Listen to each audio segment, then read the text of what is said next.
12 দিনত 200 কোটি অৰ্জনৰ লক্ষ্যৰে পুষ্কৰ মহোৎসৱ 2 লাখ তীৰ্থযাত্ৰীয়ে ৰাজকোষ ভৰাব অসম চৰকাৰৰ এই দাবী পৰ্যটন নিগমৰ অধ্যক্ষ জয়ন্ত মল্লবৰুৱাৰ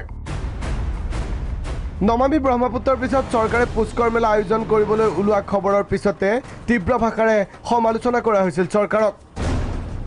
অৱশেষত চৰকাৰৰ ফালৰ পৰা স্পষ্ট কৰি দিয়া হৈছিল পুষ্কৰ মেলা আয়োজন কৰাৰ কোনো সিদ্ধান্ত লোৱা নাই চৰকাৰে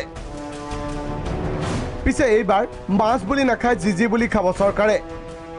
মহালক্ষ্মী বালাজী ট্ৰাষ্টে আয়োজন কৰিব পুষ্কৰ মহোৎসৱ সহযোগ কৰিব অসম চৰকাৰে 5 নৱেম্বৰৰ পৰা 16 নৱেম্বৰলৈ সোণাৰাম ফিল্ডত অনুষ্ঠিত হ'ব পুষ্কৰ মহোৎসৱ মেলা পাতি 200 কোটি টকা উপাৰ্জনৰ লক্ষ্য চৰকাৰৰ কাৰণ আপোনালোকে কেতিয়াবা আপোনালোকে কৈ থাকে যে আমি বহুত মেলা পাতি টকা পইচা কৰিছো এইবাৰ মেলাৰে টকা ইনকাম কৰি আমি দেখাম আমি এইবাৰ এটা বেলেগ ধৰণৰ সিদ্ধান্তত গৈছো যে মেলাৰে কেনেকৈ 200 কোটি টকা আহিব আৰু তাৰ কাৰণে যদি মোৰ কৰবাত 50 লাখ টকা খৰচো হয় টুৰিজিম ডিপাৰ্টমেণ্টে এইটো কৰিবৰ কাৰণে প্ৰস্তুত আছে কিন্তু আমি 200 কোটি টকাৰ বিজনেছ দেখুৱাম যে অসমত পৰ্যটনৰ জৰিয়তে কেনেকৈ ৰেভিনিউ আহে কেনেকৈ বিজনেছ হয় আৰু এটা এটা দেখ হিচাপ আৰু তাত কোনো আমাৰ ফ্ৰী সাৰ্ভিস নাথাকে এইবাৰ মাজুলী আৰু নলবাৰীৰ ৰাস আন্তঃৰাষ্ট্ৰীয় পৰ্যায়ত অনুষ্ঠিত কৰাৰ সিদ্ধান্ত পৰ্যটন নিগমৰ মাজুলীত 11 নৱেম্বৰৰ পৰা 15 নৱেম্বৰলৈ নলবাৰীত 12 নৱেম্বৰৰ পৰা 24 নৱেম্বৰলৈ অনুষ্ঠিত হ'ব ৰাস উন্নয়ন নিগমে এটা পেকেজ টুৰ ওলাইছো যেটো আমি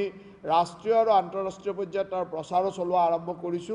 এই পেকেজ টুৰটোত হ'ল যে ইয়াৰ পৰা গুৱাহাটীৰ পৰা আমি এসি বাসেৰে এএসটিসিৰ এসি বাসেৰে আমি ইয়াৰ পৰা লৈ যাম 2 ৰাতি 1 দিনৰ পেকেজ 2 ৰাতি 3 দিনৰ পেকেজ হ'ব